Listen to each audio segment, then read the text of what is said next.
The Bible contains the history of God coming to this earth in the flesh, assuming the form of a man, and working for the salvation of mankind.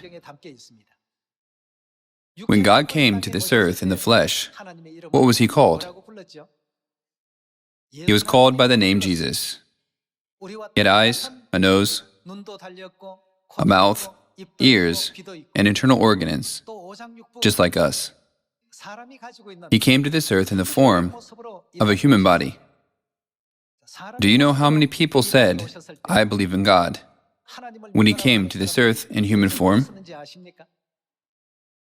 It was the entire nation, everyone. All the Israelites were in a position of believing in God. However, when God came to this earth in the flesh, was there anyone who recognized Him? They did not understand God correctly.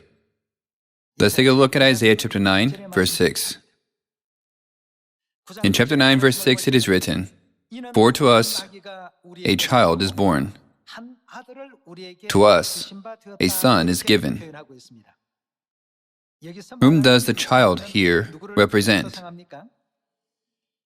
About 700 years before the coming of Jesus Christ, it was prophesied that He would come to earth in the form of a child, that is, in the flesh. "For to us a child is born, to us a son is given, and the government will be on His shoulders, and He will be called Wonderful Counselor, Mighty Who." In what form does God come to this earth? It was prophesied that He would come to this earth in the form of a child, as a son. Mighty God. What about next? Everlasting Father. He is originally our eternal God, the Father. This is the prophecy of the prophet, foretelling that God the Father would come to this earth in the flesh, taking the form of a son. Everlasting Father, Prince of Peace. When you look at verse 7, of the greatness of His government and peace, there will be no end. He will reign on David's throne and over His kingdom, establishing and upholding it with justice and righteousness from that time on and forever. The zeal of the Lord Almighty will accomplish this. In the last words, it is assured that God will certainly fulfill this prophecy with all His zeal. Then in what form does God come to this earth? He comes in the form of a human. Isn't it that a human being is born as a baby, grows, and matures into an adult? He will follow this very same process. However, what is His true nature, His true essence?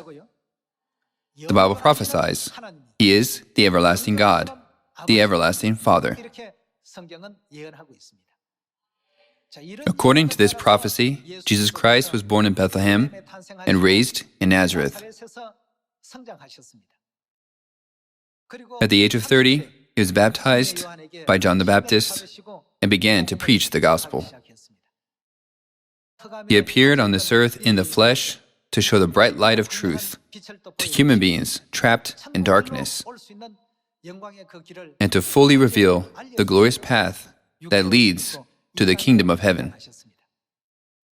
When Jesus Christ came to this earth in human form, just like us, and preached the gospel, there were many established religious leaders of that time who claimed to believe in God.